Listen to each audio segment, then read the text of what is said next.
Good evening and welcome to the Evening Noose. I have not showered in 2.5 days. I'm proud of it. Well, some lockdown measures are being lifted in Europe as the COVID-19 deaths slow. Here in America, it's a different story. We're preparing for what is being called peak death week.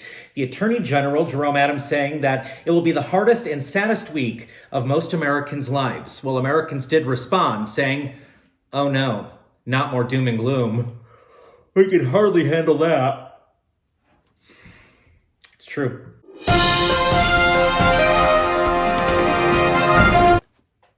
If you've been out and about in Las Vegas recently, you'll notice more measures being taken to prevent the spread of the virus. For example, here are my feet at a Chipotle at Sahara in Decatur. You'll notice the blue tape on the ground as the store now only allows so many customers in at one time, again, to prevent the spread of that virus. Just down the street at a Circle K, a now big plexiglass sneeze guard sits between the customer and the cashier.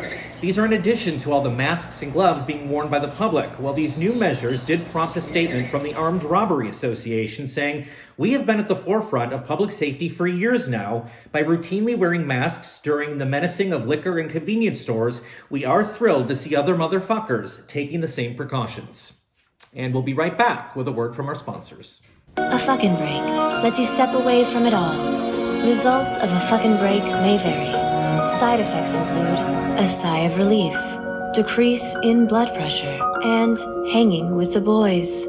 Do not take a fucking break if there's no one watching your kids, and if you've taken one in the last 24 hours. Talk to your spouse before you take a fucking break. Parenting is not easy. Take a fucking break. And welcome back. We all need a fucking break. In other news, there are some new studies that are emerging regarding how Americans really feel about working from home and the social distancing that's been going on for the last 2.5, 3 weeks. So we're going to begin with the one study from what is called Pipsley. Never heard of them before. But in this study, they found that 74% of Americans will continue their hygiene habits after this virus has passed. 48% of those say that they'll continue or stick with washing their hands routinely. You dirty bitches. You mean to tell me all this time you haven't been washing your hands wherever you've been going? Gross. Well, a study from The Blind, which is an anonymous professional association until now. I mean, if you're anonymous. Anyway, they found that 23.7% of Americans are looking for alternative sources of income. This, by the way, explains why the webcamming industry has taken a sudden nosedive when it comes to appearance. Now, some of the clients have been surveyed on this, and their response has been, "Ugh." Okay.